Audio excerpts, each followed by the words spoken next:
Welcome to Go Home Heat, a wrestling podcast. This is going to be New Japan Jared, the Go Home Heat Kid Ray, myself KP, and a discussion of Impact Wrestling. Yes. AEW. I'm sorry. The house that Cody builds wrestling. Yes. Cody. And a little bit of a discussion on what were our favorite parts, matches of New Japan's G1 Classic. And we're just going to go ahead and call it an instant classic. Yes. Because Christian Cage has not been mentioned on this enough, and he is the house I don't know if that we've mentioned, Impact Wrestling I don't know if we've is mentioned built. Yeah. I don't know if we've mentioned Christian Cage once, and we've been doing Christian this for like a year and a couple Cage came to Impact Wrestling as their first big free agent signing, one of the few people that would be offered by both companies. I thought you were Angle was out. They kicked him out of the company. That's why he went to Impact. Christian chose to be there, and he started a blueprint of, I'm going to leave WWE, prove I'm a main eventer, and come back. Yes. And that carried on up until a guy named Cody thought he was going to leave WWE, prove he was a main eventer, and come back, but instead started his own friggin' company. Yes, this is a Cody fan podcast. I thought Right. I thought you were gonna say he is the first man of Johnny Bravo's wedding. No, that would No, we'll get there, though. who I don't think Johnny Bravo's wedding had a first like a best man. Well, that dude wouldn't give him the money. Fallah Bob wouldn't give him the money. Yeah, So, straight up. which I'm guessing, though, he was over there, right? He was there. He walked like Taya down the We'll get there. Yeah. We'll get there, because I we're love going to that have to segment. find out who could have done this. Yes. What And a I heinous have act. I have thoughts. I got thoughts on it. Okay. Eric Young attacks champion Rich Swann backstage. They fight all the way out to the ring. This winds up being Scott Gamora, of course, is frustrated. Swann is laying there shirtless, been pummeled in the ring. EY declares he wants his rematch clause to be fulfilled at this moment in time when Rich is unable to defend himself. Scott Gamora says that's not how this whole thing works. Rich laying there in a wounded, almost fetal position, says, I'll do it. I'll fight him. And they fight, and Rich winds up having to take off his shoes and fight barefoot Slacks. with dress pants on, Yeah. looking like Ric Flair, but different, but doing flips. And manages to have a pretty good little back and forth and hitting his finish barefoot off the ropes and getting a W here. So he's done with Eric Young. And I thought it was a great way to start a show. And I don't recall this style of way to get into it. Did you like this segment? I liked it. I like it because you need, if you're gonna have an automatic rematch clause, you should have that variety of like, man, is this going to be like a sanctioned thing, or is he just going to flip out if you have like a crazed person going for it? You know what I mean? Right. This totally makes sense. Right. I wouldn't mind. This opens an avenue for me too, where let's say you lose a match, but you beat him worse than he beat you. Like you know what I mean? He gets a roll up, but you've been whooping his butt the whole time. What would to stop you from using it like a Money in the Bank version, or like they have a contract in a thing, or the New Japan where you have a briefcase with a contract? Right. What's to stop you from saying, you know what, screw it, let's just do it right now while he's laying there hurt? Yeah. You know what I mean? And then that would be cool if you get an automatic rematch whenever you want it. Oh my gosh, the possibilities. Yeah, it becomes you got to beat me twice, and sometimes you got to beat me twice. I'm talking too quickly. Sometimes you have to beat me twice tonight. Yeah. Which is really cool. I might be in the back, downing monsters after our first match. Yeah, and what I like too about this match is because of the You gotta be ready, dude. pardon me, is that because of the scenario we're in, where he gets jumped backstage and he's been beaten, they don't give us a full match. They give us the highlights. Just the highlights of the match on the pay-per-view. Yes. You know what I mean? Just the high notes. Just the high spots. Right. Yeah. Just give me the guitar solo. I don't need the whole song.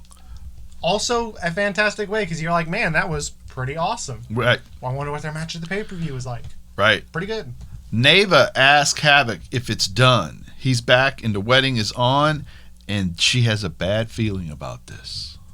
a common trend throughout The the episode. theme. Yes, It's a yes. theme. It's a thread going through the whole episode. You have to have that. It's storytelling. Yes, and it's proven correct later. Consistent Yes. storytelling. Yes. Knox.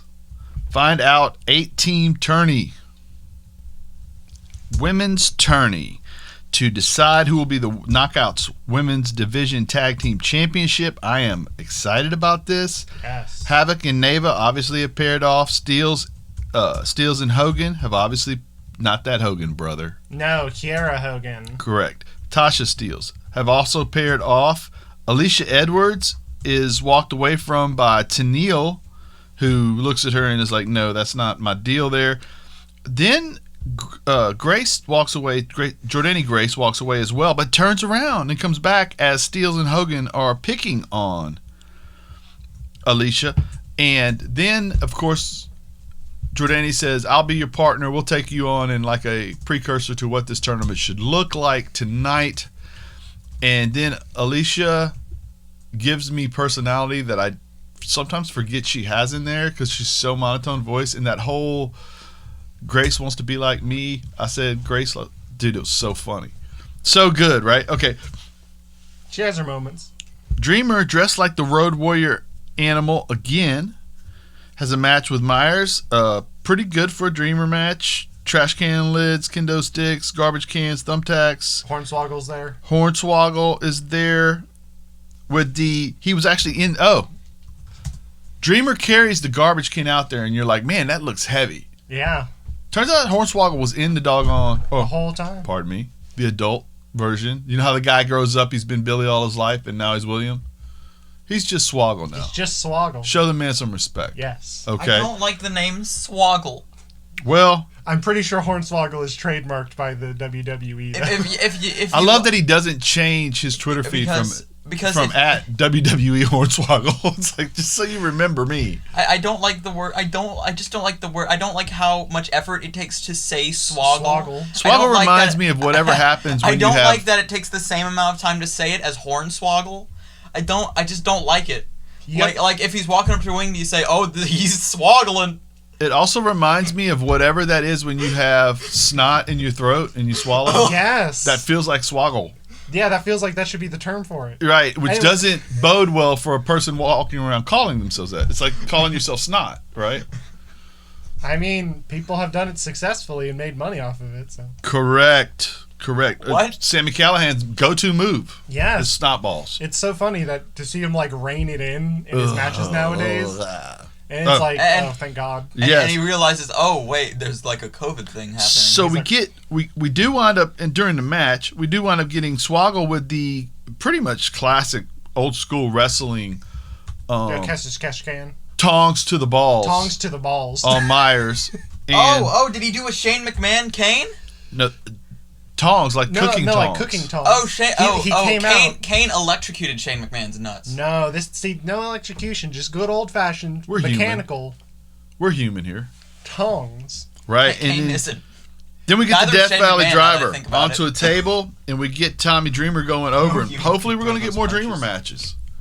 Yes, every week, in and out. And the guy, The workhorse. the workhorse. Oh my God. Heath and Rhino are going after the tag team titles together. Heath will be signing his contract, and he is vehemently denying that he is injured, which leads me to believe there might be something in that that can allow them to be out of the contract with him unable to walk. Because he was like, I'm going to storm off now. And then he's like, no, you know what? We'll just stay here. Because he couldn't walk. It was well done. That's something that's super interesting about wrestling to me is that kind of like reactive storytelling where it's like if someone gets injured, your plans change. They have to. They have to, and you can incorporate it into that and just like that idea of just in that moment having to switch is always so exciting. Well, it's like improv in some certain ways. And to have a character like a Heath or like, escapes me, but the point is, somebody you don't have to take off TV. Like a lot of people, they get hurt, and you're like, well, I got to ride him off TV. A guy like Heath, he can get hurt, and if you want to, you can stick him over there with a headset on, and he can just get his character over in that manner. No problem. Now, let's move on because I was stunned at this. The Triple X, AC Romero, Larry D versus the Rascals, Wentz, and Dez.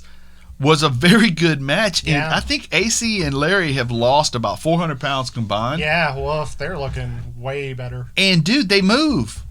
Yeah. They looked great in the ring. They wound Yeah. up winning this thing on a Larry D splash, which I don't recommend that continuing to be his finisher.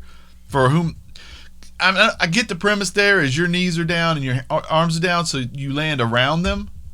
Man, you don't want him to miss that. Because That's all it's so bad for your knees. he lost 200 pounds maybe, but he's still 3. He's a whole lot of dude, man. That looks rough. Okay. But yeah, the match was great, dude. I mean, It was. The Rascals, it was a good dynamic. The Rascals lose too much. I know. They're really good and they But lose too much. They go out there every time and have a great match. Same with Trey. Trey goes into all these quadruple threat, then they always stick him in a title match. Oh, And he performs. He outperforms. always the bridesmaid. Always. The whole faction. It's so frustrating. But luckily, I don't know that they've remembered their career due to Treehouse Sessions. So the 420 has interfered with their anger, I think. Yes. Probably medicinal, Yeah, of course. I would think. I would think that's medicinal. Which is good that they've written that into the health program there. Because some people aren't forward thinking like that. It's true. Impact. They're just out there doing what's best for the client. I like it. Scott D'Amore, in negotiations with Deanna Purrazzo because she doesn't want a rematch. Her lawyer and Kimberly are there, and the lawyer has taken this thing over, and he doesn't want a rematch. He wants this whole match thrown out, and his client awarded, or else he will tie them up in courts for years, and it will gut the finances of Impact Wrestling forever. So Scott says, I'll give you my answer when we get to the ring, and they think this has all gone very well. They are wrong. I mean, she issued an open challenge. They really don't have any kind of base for their claims. You They know what I never mean? do. Those lawyers. Dastardly. I remember a friend once told me, everybody hates lawyers till you need one. Then he's your best friend. This lawyer was former indie wrestler Archibald Peck. He works, I think, creative for Impact now. It's cool to see him on the screen again. Getting a little work. I watched Chuck Taylor try to drown that dude in a painting. Nice. Good match. Right. That match was so funny. Triple X rolls up on a Motor City Machine Guns, and we get fisticuffs after sarcasm and some form of a... Double body slam sandwich. Yes, they squish him. Okay. And then Scott goes out to the ring, and he calls out the Deanna Purrazzo lawyer, Kimberly, and he lets them know that they have no legal grounds at which to do this. But if he wants to sit around and go to the courts, he's fine with it. He's not going to do that. But if she would like to do it like they do it here at Impact and wrestle, she could have a match October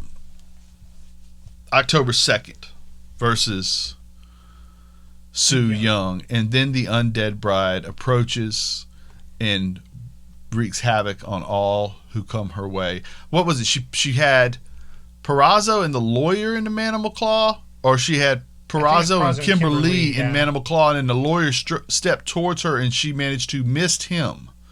No, D'Amore stepped towards her. She missed it D'Amore. D'Amore's Right. out there defending her. Correct. And he gets misted. That's just the life thing. But she's undead in her defense, so approaching her is at your own risk type thing. Yeah, I mean... You know, it's that whole Chris Rock thing where they go, I can't believe the tiger ate the guy's head that stuck his head in the tiger's mouth. It's like, yeah, man, Chris Rock said, Tiger didn't go crazy. The tiger went tiger, right? The tiger was crazy and was riding around on a tricycle. Yeah. The tiger biting somebody that stuck their head in its mouth, that's just a tiger being a tiger. That's just what a tiger does. Right. Thank you so much. All right. We have a little... Moose rolls up on Rich Swann and his whole little crew, which is like Willie Mack and the Rascals, the good guy section, the baby faces. And Moose lets him know that it's nice that he won that little secondary title, and of course he's just happy to be there because he comes from nothing, and when you've come from nothing and you've had scraps all your life, getting anything is good enough for you, which makes Rich Swann incredibly frustrated. He has to be pulled away, And then Willie Mack winds up kind of sort of challenging Moose. And we're going to probably get that, which will be fantastic. Dude, I'm looking forward to it. Right.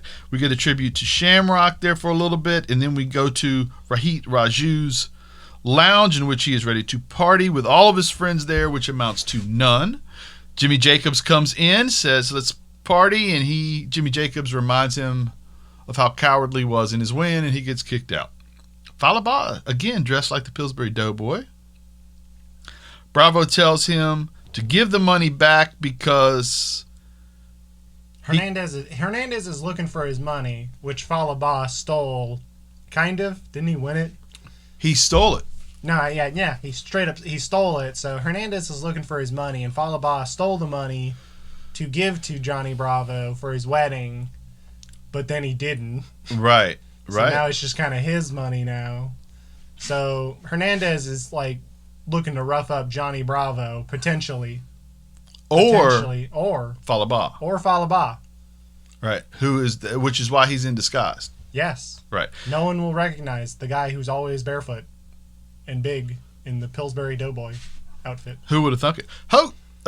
Kiera Hogan, Tasha Steelz versus Alicia and Jordani. I thought this was good. The story they told was how whenever Jordani would get them the advantage, Alicia would be arrogant and just foolish. Some kind of miscommunication. Jordan's about to go for like a dive on the outside, and Alicia like rolls them back in the ring because she's going to get the pin. So then of course Steelz, Hogan go over, and Grace is disgusted with her and storms off. And I think I would like to see a little bit of a program where Alicia and Grace are trying to figure out how to get along with the whole tournament. It would be fun. Side project. I kind of hope Tasha Steelz and Hogan win it. Yes, they'd be great champions. They would be fantastic. They're both phenomenal workers. They're funny in the backstage segments. Mm-hmm. I totally agree. There's a guy in the parking lot that looks strangely like Jonathan Grisham. He asks Willie Mack if we can get a selfie, and while that's going on, you see the mistake here is it's a parking lot. And as we know, the only safe place for a pro wrestler when you're filming pro wrestling is the ring. Yes. Because that's the spot where they're not allowed to hit you with tire blunt irons, instruments, all the stuff. So Moose attacks him, beats him up pretty good in the parking lot, and then now we're really into a program here that's going to wind up with probably some form of Moose and Rich Swann to be a total champion of the whole thing. Unification of the belts. Yes. Bravo has been a lunatic. We can leave here. Taya and Rosemary are talking. We can leave, and Taya will leave with her, and they will never have to deal with this again. And she said, and Rosemary's like, leaving is not the end game. Never. I'm going to get exactly what I came here for. And of course, we get I have a bad feeling about this once that's over. Then we get them walking out. We have Alicia, Swinger, Taya, Stay Puft Marshmallow Man, Johnny Bravo, the groom, the Deaners and Swoggle, all coming to the ring. James Mitchell comes out as we see the actual background of hell behind him as he walks out. Rosemary comes out. Mitchell gives the satanic vows, which was a nice touch. I loved it. He starts off with barely beloved.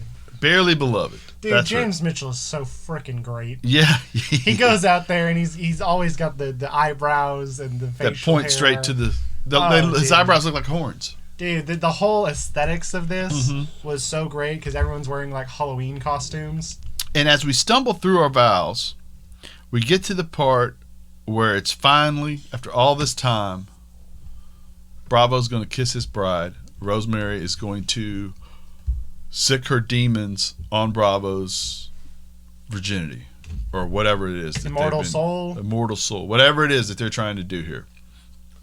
And all of this wedding bliss gets interrupted because the lights go out, a gunshot is fired, and Bravo is laying there in a tux with some form of muffins on his ears. Shot. Shot.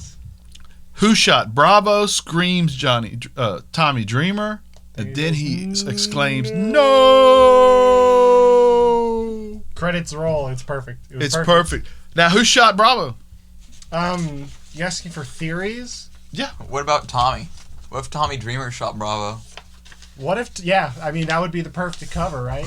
What if Rosemary shot Bravo? Dude, okay. In all fair, she didn't look that upset. No, but death is not something that would bother her. Yeah. She could bring him back to life. Yeah. Those things can happen. Bravo could be undead quickly. The stakes are curious in a situation such as this. The obvious answer is Hernandez. I mean, yeah, that's the obvious, but I think that's a red herring. Of course it is. It could be Falaba. What if Swoggle? What if Swoggle did it? Swoggle was there. Imagine. Doesn't it have to be somebody who wasn't in the ring? It doesn't. No, I mean the lights went out. Anything could have happened. You would never notice if the man next to you fired a shot. You would. I mean, yeah, but we don't get that perspective. Maybe next week we'll get the whole murder. They didn't hear a mystery thing. gunshot. You enjoyed it. They didn't hear the gunshot. Yeah. All we knew it wasn't. Can't be Crazy Steve. That dude's legally blind. I would like maybe a Swinger as Sherlock Holmes segment. Dude. Somebody hit him with the Glock 19. Dude, yes, please. Swinger as Sherlock Holmes, yes. Or even better, since he's so like he is, Columbo would be good for him. Dude, I mean, wait, he was dressed up as like Miami Vice, right? Once. If he came in as Crockett. Dude. Oh. They got money. See, that's the thing about Impact, man. They always have like something entertaining. Right. Camp as it can be. Good for the soul. Perfect. Awesome. Yeah. AEW AW. is the next thing, and it is the main event of the wrestling week here in America. Yeah. Excuse me. Wrestling Yes. week here in America. MJF spouts off interview with Wardlow. He cuts it off and he says, if Wardlow were to win the title, it would be mine because Wardlow's contract is with me and not with AEW. I own his property. Correct, which I didn't think Wardlow was incredibly happy about, No. which I smell a little issue here. Dude, brewing. I mean, it's like a $1 Million Man in Virgil, right? Right. Or any of a number of these. Oh, yeah, absolutely. At some point, Diesel has to break up with Shawn. Sid has to break up. At some point, this has to happen. Samuel Guevara comes up, and MJF continues to call him Little Buddy, which I think would infuriate him because they're basically eye to eye. But, of course, he's a little bit... Be 2 inches taller, right. maybe. But he is a little thicker. Yeah. But still, he said, I wrote down some notes. I wanted to help you out with your promo. Let's see what I wrote. Don't give promos at all. Nice. I loved it, dude. The simplicity of don't and not explaining anymore was don't. spot work, right?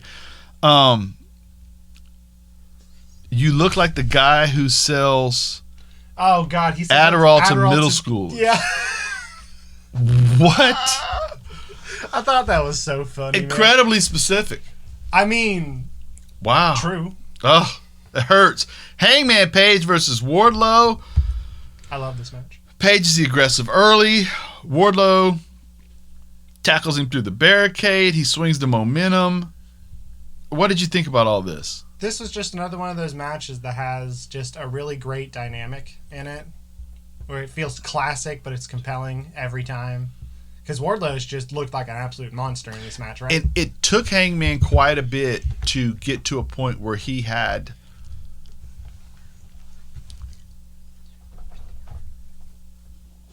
reduced Wardlow. Yeah, he had to chip down. It was like he's chopping a tree down the whole time, and it really seemed Sure, he was swinging hard. back, too. And Wardlow was hurting him a lot, and then he winds up having to... I like that it took him 2 lariats to put him down, 2 buckshot lariats to put him down. Ray pointed out that he did the Hogan kick out, which I think is fine in this scenario where you're big like that and you probably barely lost. Just in case you guys don't know, a Hogan kick out is when you kick out after 3. Oh, yeah. When the bell rings, he kicked out on 3.5. Yes. Because that's what he did against Ultimate Warrior. I mean, you can't let him go completely over, fella. Especially you can't let Ultimate Warrior go completely over you. True, but something Hangman did that I thought was interesting was he gets Wardlow in like an armbar over the top rope. Very, very. I thought that was very a good. Minoru Suzuki. I like that too. Yes, I like that too. And spoiler, this was kind of my match of the night, and I thought it wouldn't be. I think there's again with the dynamic, there's a beautiful simplicity in it where it's just compelling to watch. Right. Easy. Right. Okay, now Hard-hitting. we get the Mox promo here, and he's the best. Just every time he opens his mouth, it's really, really good. I'm not defending the title. I'm weaponizing it. AEW isn't. How do you just say something like that? Like, how do you just say, all right, I'm going to cut a promo and just, like, drop not a bar, but that, you know what I mean? Absolutely. Like, a saying like that. Just, dude. But Just that's the strength. effortlessly. Like, every week, man, he comes out with something compelling. Well, I liked it too when he said, because it was a little shout out to Cody where he says, "This company isn't for people who make excuses. It's for people who do the work." Yeah. He follows that up with, "He'll quit. I crush windpipes, skulls, and egos." Yes. Perfect. And then we get the Eddie Kingston Matt Sydal match. Sydal is great, but the story here is that Kingston can absorb punishment and continue to be a blunt instrument on his own and hurt people. And he does absorb Sydal's offense. He gets Sydal in the Moxley chokehold, and then he forces Sydal to say, "I quit." You reversed him as Moxley, too. Yes. Yes. It was good, man. It was good. I thought that this was a good job of making him seem formidable without going too over the top with it. I love Kingston's attitude. It's perfect. So far, this whole program. And I'm not even sure if they knew they were going to have this program when they did their first TV match. Oh, yeah. And it just was so well received. Next thing you know, we're running with Because it. those dudes have chemistry off the charts. Which is the cool thing about the way this company has the levity to shift on the fly. Impact can too if it wants, Taped interview FTR and the Young Bucks, Excalibur. Matt is fine according to Matt. Nick is not so fine. This was strange to me. Eventually FTR gets mad and leaves the interview. What did you think about this? It was an alright segment. I didn't think it didn't blow me out, but I thought it was alright. Did it feel like the Bucks were trying to get back to being baby faces? No, I think they're trying to fit into what Cody has always talked about, where it's it's not exactly black and white. They're saying that they just felt like they needed to have the edge. So yeah, they're not going to go We out cheated there. because we needed to cheat to have the edge, but we're really not cheaters. Am I wrong? I think that's part of it, though. You know what I mean? I think you're supposed to look at them and be like, well, that's not... how much of that is actually true and how much is you justifying your own actions? That way the door is cracked open for if they want to be heel post FTR or whatever. Okay. I just, again, I don't want to say it rubbed me the wrong way, but I was just looking and thinking, what? Which happens, you know what I mean? And I like the FTR part here where they kind of blamed Excalibur and, basically saying that Excalibur was a mark for the Young Bucks anyway, and that the only reason he had a job there was because he brought him in there. Yeah, which there's a level of truth to that. Excalibur is super talented. I don't want to take away from him, but he has called dozens of Bucks matches. Right, and does it well. Yeah, absolutely. Town Hall meeting time. Jericho with Ortiz, Santana, and Sammy. Maxwell Jacob Friedman is there. Friedman is there. Luchasaurus asked the first question. Tony Schiavone, and what is her name? Oh no, if you had not literally asked me, starts with an R, Gonzalez? She's really good. Yeah, she's great. She's really good. In all she of her wrestled. segments. Oh man, that's gonna kill me. I'll get back to that. Okay. Now, Luchasaurus, of course, is actually, I think he's got a master's or something like that. And so he gives you the complicated question, and MJF replies to it. What did he ask anyway? How can he contribute financially to the faction, which is Inner Circle, and Yes. MJF said that here's a chart, and the chart showed gradual progress, and then the other arrow that would be if Friedman was there was just straight up like a rocket. There's nothing funnier to me than just charts that have absolutely no actual data on them. Yes. It's like someone literally just went in and just drew it. Right. No frame of reference, no data, no nothing. Just complete nonsense charted. I love it. As he blurts out, it's math. It's math. Britt Baker, sidekick, making it very weird how much she likes Jericho, which was great. And then That Baker... wasn't Brit, though. That was... It was Britt with Reba. Reba was making Yes. it like that. Okay. Now Britt winds up saying that MJF is bad with friends, and the champion isn't a dipshit like Cody. So how on earth will you do this? And he promises both. And MJF promises both green and gold if he joins up. The librarian wants to know if he can join, which was a straight no. Eric Bischoff comes in from Wyoming. Cody flew him in from Wyoming for this thing. Yes. For one question. January 20th, 1961. Ask not what your country can do for you. MJF, what can you do for the Inner Circle? MJF, friendship. Friendship, yeah, I mean... It was a mess. It was the this segment was actually better than I kind of imagined it would be. yes, and it's better than I'm making it out to be too. I'm doing a poor job of But- selling how good this was. No, when MJF says these things that have absolutely no basis, no anything, that's the point.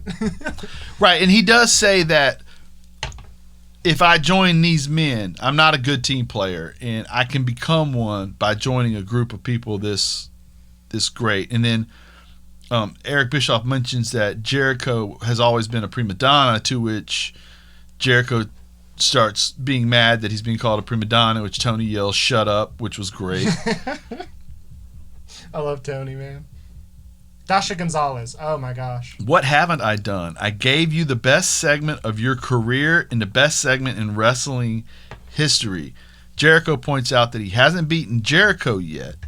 And if you can beat me at Full Gear, you are in the Inner Circle. And I thought this was great. Yeah, I liked it. I liked the stip. I liked all of it. especially liked the graph. Again, that the graph, that one was funny to me just because it was a straight arrow. It was like no, just going up. Well, we know, and we No also brakes on this train. we also know, right, for a fact that Ortiz is going to try to hit MJF in the head with something, hit Jericho, and MJF is going to win like that. Oh yeah. And it's going to be perfect. Yes. I loved at the very end where MJF says, "I'll do anything to win," and Jericho goes, "I expect nothing less," and MJF goes, "No, you don't understand. Right. I'm gonna do anything." Because something you see from MJF is that in his matches, he'll I don't want to say occasionally lose his mind, but he'll have these moments of just complete brutality, or just weird brutality, Right. where he bites Cody's foot. Yes. Just moments like that in his matches where you're like, is this dude legit unhinged? What is that? Yeah. For a guy that's supposed to be prim and proper. Yeah, and then he mostly kind of wrestles like that, and he cheats. But there's those Yeah, weird but there's a moments. difference between a thumb to the eye and I'm going to bite you near an open wound. Just the I'm the level of savagery just goes way up. Right, and weirdly up. Yeah. Immediately. So I like that level of, no, you think I'm going to cheat to win. I'm going to hurt you. Right. There's a part of me that wants to hurt you so bad. Correct. And I'm going to go there. Right. Oh, dude, fantastic. Absolutely. Now we're putting Will Hobbs over more. Team Taz is again wanting to know when he's going to come in, join up or not join up. Let me know something. I like this segment. I like the fact that you can utilize 3 minutes and put a guy over that isn't even wrestling. And I thought this was great. Now we're going to move on because Orange Cassidy versus Cody Rhodes is next in the lumberjack match. Cody with the push-up spots, the Big Papa Pump, Big Booty Daddy. If you remember Big Scott Bad Booty Steiner. Daddy. Yes. Holla. Okay, and so anyway, they do a superplex into the lumberjacks. Cody shows hints of emotion. He gets the Stun Dog Millionaire diving DDT finish. What? I'm not. 1, 2, no. He gets the shoulder roll up. Dark Order winds up distracting the ref. Cody doesn't see the punt kick on Orange Cassidy, or does he? It gets the 1, 2, 3 here. I'm not. This almost seems like a parody of a Cody match. To finish the segment, though, Like, Billy and Austin Gunn wind up clearing out the Dark Order, and Darby Allin looks on in disgust from the Sting perch as the conscience of pro wrestling. Funny that you mention Sting. Why? Oh, no reason. We'll get there. Why, Jared? Why? But Darby Allin looks over from the Sting perch, very Sting-like. Yeah. I do not know exactly what I was supposed to take away from this match. I feel like if you put like There's overbooking. I feel like if you put Go ahead, buddy. I feel like if you told a robot just all of the Codyisms in the world and then you just programmed it in there It's like you asked it to make a match, I feel like this is what would come out. Yes. a computer-generated match where it's just like Cody faces Orange Cassidy in a lumberjack match. Best friends drop Cody onto the floor. Arn Anderson punches Orange Cassidy in the face. Dark Order interferes. Like, yeah, it's I don't know, man. Paint by numbers. It was all over the place. Right. It was. Because on one hand, I mean, this was where we all kind of were leaning towards, like, Cody, is he going to kind of turn heel, go vicious here? That did not happen. Right. The booking in this match was vicious. I mean, the best friends straight up drop Cody, which is not, like, particularly surprising. Not super babyface thing to do, but at the same time, Right. they never, I mean, you know, there's not, like, pure baby faces, I guess. Right. Everything's that's gray. the point in the company. And Cody's kind of always had a problem with overbooking, but I don't know if it's ever been this bad. I mean, it's just weird because, again, like, it would be fine if I knew what to take away from this segment. I guess what I can take away from this segment is Dark Order wants Cody to be champion, probably in order to get the match between the Dark Order leader, Brody Lee, excuse me, I just completely blanked on that, versus Cody again for the title. I imagine that's their goal. Right. But Seems convoluted. It seems a lot, again, like the spots with the best friends taking punches at Cody and dropping him, and then Arn Anderson taking a punch at Orange Cassidy just ended up feeling Strange. extraneous, just not really there for any good reason. I don't know. Now, Yeah, was I right when I said this sounds like a parody of a Cody match? I Absolutely. agree, where it just, again, sounds like a computer generated. Alex Marvel bumps into Kip Sabian and Miro, and they fight into the dressing room. What'd you think about all this? It was fine. I mean, those matches are probably going to be pretty good. Right.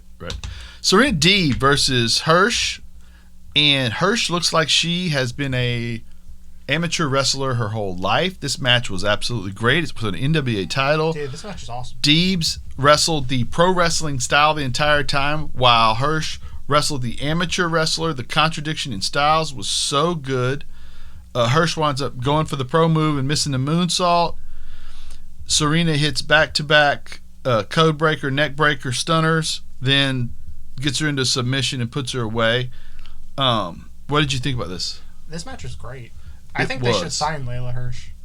Yes. They haven't already. Yes. She's got a unique look, a unique moveset. She would bring a lot of diversity to the division. It's like having your own Much little. needed, it's yes. like having your own little Kurt Angle running around. Straight up. Especially- I was thinking the whole time. I was thinking about, like, Chad Gable specifically, where I was just Absolutely. like, they got that low. Shorty Hirsch. Yes. I Okay, woof. But I totally agree. Yeah. She can do everything for your company that one of those style wrestlers should be able to do. I think they should be signing people like her, people who may be younger but can be, like, the level of improvement that they can get to with the right training, with the right programs. Could, like, sky's the limit. Floor's high, ceiling's higher. Yes. Right. Okay, then we wind up with Sean Spears versus Visk in a squash of some sorts.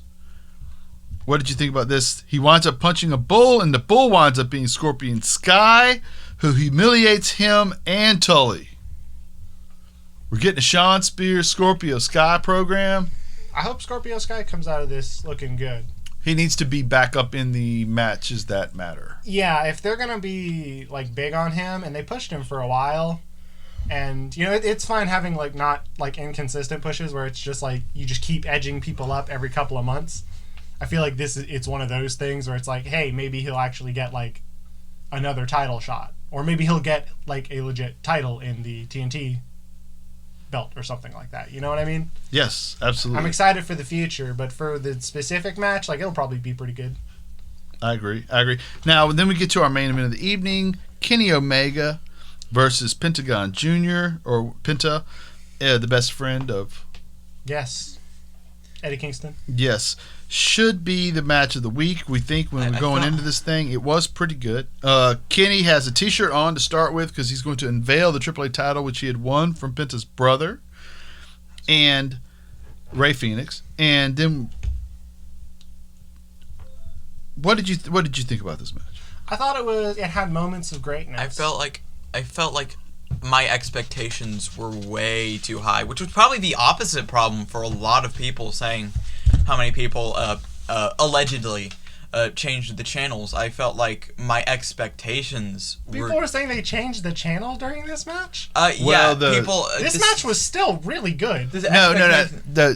What he's alluding to is that people, when they always... People changed the channel. They switched to NXT, which was showing Candice LeRae versus Io Shirai in a ladder match. Which is... I mean, that's pretty good. 32,000 or so people went from one to the other. Because, they're breaking those things down by minutes now, right? Which also doesn't mean that they went from one to the other, right? Which also... But my thing it could have been anything. Maybe they turned the TV off. Maybe, right. Which also... But a problem that could be that is Pentagon's been built up as a tag team wrestler. The entirety he's been in AEW. And Kenny, there's no excuse for that, but... Well, wait. Let's do talk about this, because to me, when I hear Pentagon is going to wrestle Kenny Omega, I thought, and I said to him, they got like 24 minutes when they start to bring people out. I'm like, this could be match at least of the week, maybe of the year. And then I started thinking, well, when he mentioned to me, Penta's pretty much only been wrestling in tag matches on this show. So if you're only an AEW guy, and then I started wondering today, and I don't know why, I think I may be overthinking it, but what have they done they tell you Kenny Omega's a big deal, and they're booking him for the last 2 weeks like he's a big deal, and he's been good in his matches, but if you don't know what the cleaner is from his work somewhere else, you still don't know what this... They keep saying, well, he's switching over to his cleaner... I'm sorry. I kind of grunted into the mic here. He's switching over into the cleaner persona, but they haven't done anything to show me what that is. I mean, I guess that's what they're doing now, though. Yeah, I mean, I guess, but I feel... I don't know. It feels like this is the kind of thing where maybe he could use a little...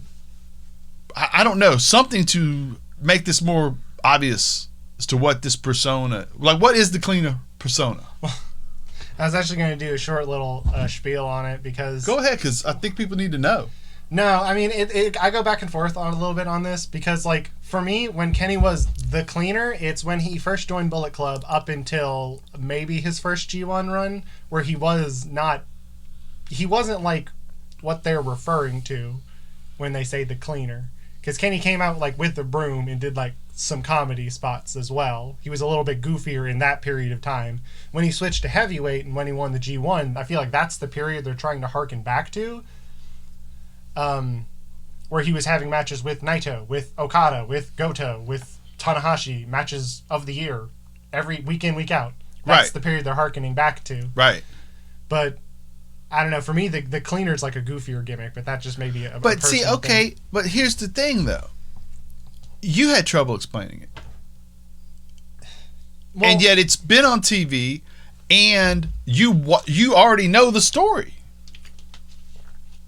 You see where I'm coming from? Yeah, like how is this different from other, like Kenny in the tag team with Hangman? Right. I mean, I get it. He's more conceited. I'm just don't take this the wrong way. I've always thought he was pretty good, And he ain't wrong? No, he's extremely right. Right.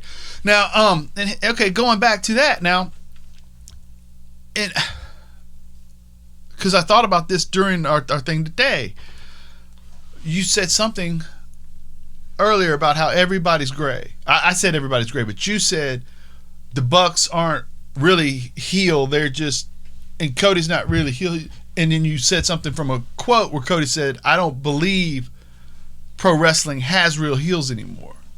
Right? And then you have Jericho, who's a heel, but by the same token, he's going out there and he's getting cheers on purpose all the time. MJF's really the only one not trying to, no, not the only one, but MJF's the one that's like the diamond, not trying to do that. And I wonder if we're not, I don't think that wrestling has to be complete. It's silly to think that wrestling needs to be black hat, white hat. But also if everybody's kind of gray, it kind of. No, I agree. And I think that was the issue with them in New Japan in that last little bit where they were the Elite, not Bullet Club anymore. Right. Where it was like, man, y'all are all gray and not, but like, what are you? What is the point of this? What is, like, there were often times where I just got like lost in the mix of like, well, what are you supposed to, what are you trying to be? Right. Are you just going to go out there and be yourself, I guess? Right. And to your point, they're called the Elite.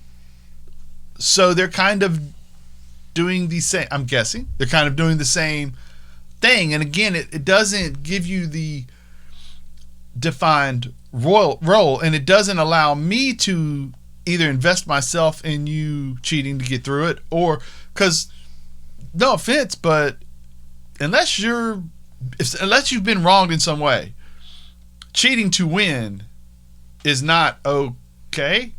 I still think they just need to go back to being just huge jerks. The Bucks specifically, their matches in New Japan that they had where they say nasty things and super kick people and they do the crotch chop and they're just, rude jerks. Right. That was perfect. And it fits perfectly with the way they wrestle. And it makes it easy to figure out. Yeah. It's clearly defined. And in this division, first of all, the one thing I like about an FTR Bucks feud, right, is I'm not a guy that has to have two good guys fight. Yeah, oh, yeah, no. You know what I mean? I like any kind of style fight. If in a real fight, if both guys are kind of dirty boxers, great. You love to see them get hit. If one guy's a stick and move guy, great. I don't mind two guys that are willing to cheat, see which one cheats the best. What was a match in the G1 that was like that? Jay White Suzuki had a certain flavor of that, but Jay White Taichi? Yeah. Jay White Taichi, yeah, where they're both willing to cheat, but in different ways. So it was them kind of outdoing each other, right? In that regard, and that's cool. Great dynamic, right? Now, I'm not trying to say either that this wasn't a very good show.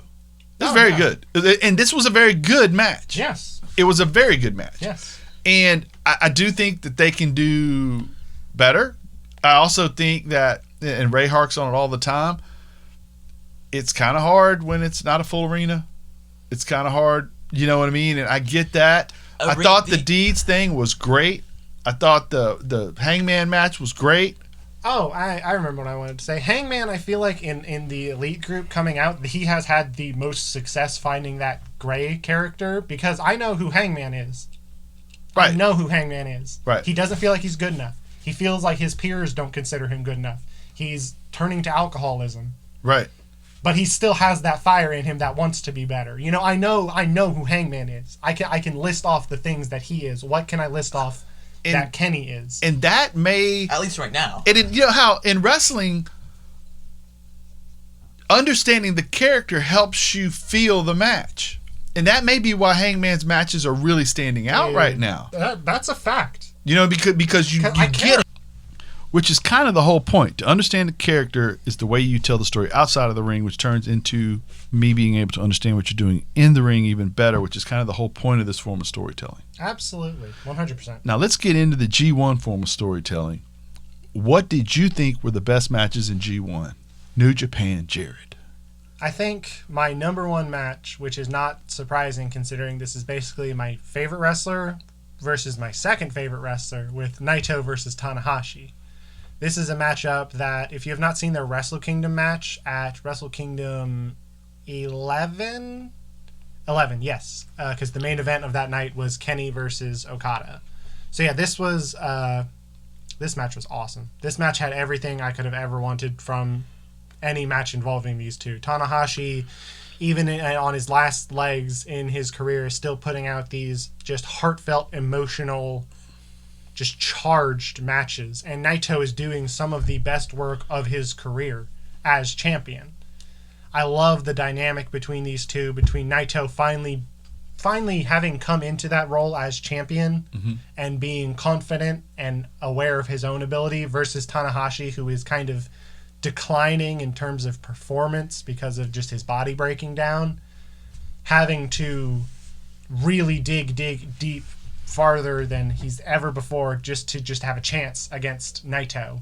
But Naito, at the same time, putting him in his place and finally overcoming this man's shadow in a lot of ways. Absolutely. Dude, this match was awesome. That has to be my match of the tourney, personally. Other match I would recommend in terms of if you just like a funny comedy match, Zack Sabre Jr. versus Yano was really funny, where Yano did actually end up doing some like grappling, but at the same time it's all the shenanigans. Just a great palate cleanser if you're looking for it. Jay White versus Ishii, the final night of that block, the main event, that match was off the chain. Match was also interesting because generally the final match of the block nights is like, hey, if this person wins, they win the block. But this match was different because it was, if Jay White loses, he loses the block. And Ibushi wins. So it was kind of an inversion of the usual dynamic, which I thought was fantastic. Because, man, you love to hate Jay White. Right. Yeah, on a certain level, you're like, man, I do want to see him succeed, but, man, is he really just a jerk, huh? Right. He's just awful. I love him. Dude, best heel in the world. I do. I think so, too. I'd also recommend, dude, like, looking back at Ibushi's run of matches, he had bangers. Ibushi versus Ishii, Ibushi versus Suzuki, Ibushi versus Taichi, even the main event, the final, Ibushi versus Sonata, off the chain. Dude really had like a run of phenomenal matches. Looking back in hindsight, I can see that clearly. Other matches, Goto Sonata was really good. I'm trying to think. Sonata versus Naito was a great match had a lot of character and heart between the two, respecting each other. Right. With Naito being that, having ascended to the level of champion, being infuriating in a way that's supposed to be motivating. Right. It's so unique. And that's Naito also had a great run of matches. He kind of portrayed that the entire time. Yeah, absolutely. Every single match, especially against the younger guys like Juice and Sonata, where it was like, hey, I'm gonna piss you off, but it's not like I'm being a jerk for no reason. It was motivating in a lot of ways. You're supposed to get angry and get motivated to beat me and be better than me, and it worked with Sonata. Right. Juice wasn't quite able to do it, but seeing that fire in Juice is perfect for that role. Juice is awesome. Right. Just any Ishii match as well. Right. And the other block, Shingo Takagi versus Okada was really good. Even with Okada kind of wrestling with the somewhat neutered moveset, he's still arguably the best wrestler in the world. Just bell to bell. Even through all of that. What were your guys' favorite match? Oh, Evil Yoshihashi. That match was awesome. I thought the final has a shot at being match of the year. I did. Ishii Taichi. Ishii Taichi, very good. I also one of my favorites. Also, not a match in particular, but I really enjoyed the journey both Kota and Sonata went on and how it told their career arcs in different manners. Absolutely. And how one is, and then it culminates in a match in which one is trying to prove he's on a main event level while the other is trying to prove it's one thing to be a main eventer. It's another thing to be the main event. Yeah. And Naito's the main event right now. Okada's been the main event. Even Jay White has been the main event. You know what I mean? Whereas can Kota be the main event? The name on the other side changes. Yes. That's the important thing. Yeah, exactly. You stay there. Exactly. And that's and can Sonata be a name that gets to rotate in that spot for a little bit before hopefully he can be that guy, right? So I thought that was cool, and maybe that adds on to it for me. Why the final felt so good. You have to add story to matches. Right. It's an integral part. Right. And in a situation like the G1 Climax, where you can tell these stories, not exactly long form, but over the period of about a month, you can tell a story of someone's growth, someone's goals, someone's achievements. Dude, it's perfect. Right. Every tournament has a story. Absolutely. Right. It's the whole purpose of having them. Okay, so we had a good week. Dude, yes. All right. Why did For you the do that? Go Home Heat Kid Ray. Hi. For New Japan Jerry. Bye. Yes. For me, KP, this has been a Go Home Heat production. Copyright 2020. Go home.